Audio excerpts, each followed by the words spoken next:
Hello and welcome to Yerushalmi Peah, Daf Chaf Hey, in the Ozohar print. I want to talk about one quick ha'ara on the page and then one more global one about Rabbi Akiva. So, the Gemara says a very interesting thing, which it's always kedai to ask ourselves, what is chayav in Peah or all the other matanos? So the Gemara has a whole conversation about whether something that grew in Chutz and was moved into Eretz Yisrael, etc., is chayav or not. So I just want to say that the Gemara has a whole hakira about if, let's say, something grew in a in Eretz Yisrael soil, and then it was moved on a boat to Chutz La'aretz, and then it was harvested there, or let's say it grew in an area that was right outside of Eretz Yisrael, and then that area was annexed according to the way that the Stipler Zatzal explains it. So if that happens, then what's the halacha? So the Gemara says, by the way, I'll come back to that Stipler in a minute, Be'ezer Hashem. So the Gemara says basically that no, it's very clear that Midoraisa, it has to live in Eretz, it has to be in Eretz Yisrael in order to be chayav in Peah. Now I want to point out that everybody agrees that Midoraisa it has to be in Eretz Yisrael, and everybody agrees that the Rabbanan were mechayev something in Chutz La'aretz. The question is what? Some people say it's Gemara and Chulin, Daf Kuf Lamed Zayin Amud Beis, and the Rambam brings it down to Chosmat Nasaniyim as well, Parak Aleph. So everybody agrees that the Rabbanan said something is chayav in Peah, whether it's everything in Eretz Yisrael, outside of Eretz Yisrael, or according to one sheet in the Beis Yosef in Yerodea, he brings down it's only something right near Eretz Yisrael, I guess because it's so close, etc. So, but that's the bottom line, and it's always kedai to ask this question. Does Arla apply in Chutz La'aretz, and etc. And again, we talked about in the introduction this idea that since most people don't give payah nowadays on their field at all, but they give Meiser Ani through Meiser Kasafim through money, so that's how they fulfill this mitzvah. And we talked about why we don't leave fields unguarded and how it doesn't necessarily only go to the Aniyeh Aniyim B'chlal. So Ayin Sham.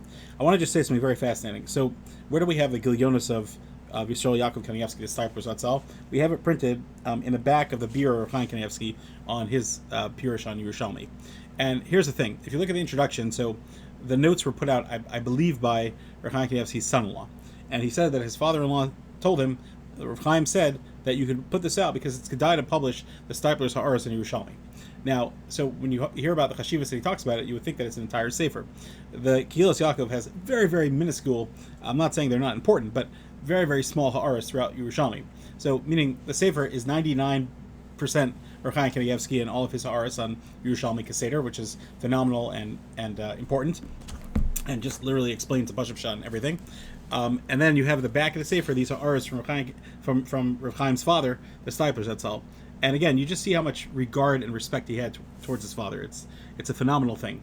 And literally, again, the Ha'aros are important, and there's even one quoted over here that I just mentioned about how to explain these pairs of Chutz La'aretz and what that means. But the point is that Rav Chaim's Kibbud of Aim was legendary, and that's just one tiny example about his farm and about how much he regarded his father.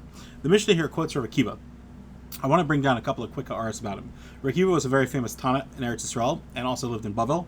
He's one of the greatest of all the Tanaim who literally influenced all of the Torah Sheba'al Peh as far as the verbiage and his limudim. He was a leading sage of the people for most of the period following the destruction of the Beis Hamikdash. He was born probably around 50 years before the destruction, and of course we know that ultimately he was a martyr of the Romans who put him to death in that time. He's very famously called Rav Akiva ben Yosef, and Yosef, if you think about it for a minute, we know that he came from Gerim, and we know that we're almost clear from Chazal that Yosef actually converted. So here you have this man, I don't know what he was exactly, maybe he was Roman, and he converts and he becomes Jewish. Now he's converting not at a time of glory for the Jews at all.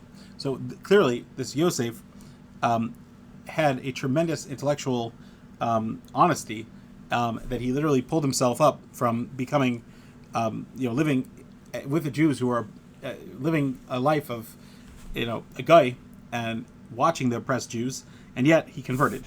Now, it didn't work at first, meaning his son Rav Akiva was not receptive at all. So now I want to just say that I don't know how old Rav Akiva was when his father converted. It seems to me that it was even before he was born, and that he was born Jewish. And I don't know much about Rav Akiva's mother. I don't know anything about Rav Akiva's mother. So I just don't know any Chazal that say that like Rav Akiva converted as a child, like he was a ger katan with his father, and whether he refused or not. But l'chora, he probably would have refused. because we know that he hated Talmid Chachamim, and etc. etc. But his father was a very, very man with conviction. And Mesachas Smachos Perak Tes, it actually says that he was Zoche, Yosef, to see his son Akiva become the Gadol Hador. So that's a tremendous thing. And that needs to be said, that you see that there's a tremendous strength that Akiva had, that he probably got from his father as well. Akiva was a very, very famous Tana, and the Talmidim of Rav Eliezer and Rav Yeshua in the Mishnah. And again, Kulam Ali with Rav Akiva, Chazal say that his limudim, what he taught, are phenomenally influential and important throughout all of Shas and all of Mishnayos as well. There's a lot more to say about him. I do want to say one more thing about Rav Akiva, which is a Chasam Sofer. That's why I was quoting this here.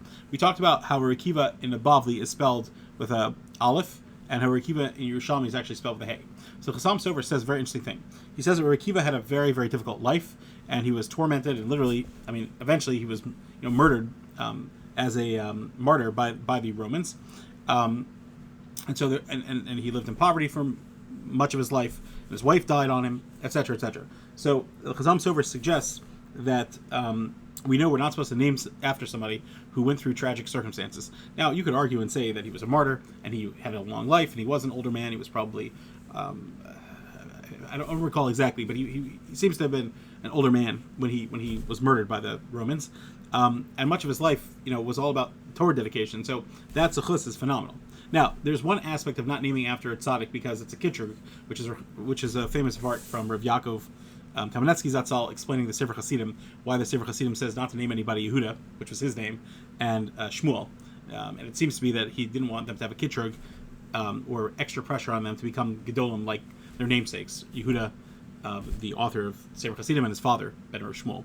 So anyway, but the Chasam Sofer is more worried about if somebody had a hard life, how do we name after them? Like Rachel, for example, how do we name after her?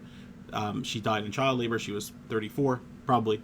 So, again, some people just say that, well, they're tzaddikim, so it's fine. And there is certainly an opinion like that. The Chasam Sofer says a very fascinating thing. He says that Akiva normally spells his name with an aleph. That's his real name. And so he says that if people that name after Akiva, they often change their name and they spell it with a hey, so it kind of takes away some of that punch. Now, Tzarech Ian, I don't know what he would say about the fact that, and I'm sure he was very familiar, the fact that in the Zohar and the fact that in the Yerushalmi, it constantly spells his name with that. I guess he would say that the Bavli is the Iker, and that was Kovea, his name. I don't think, and so therefore when we change it to a hey, that takes care of the problem.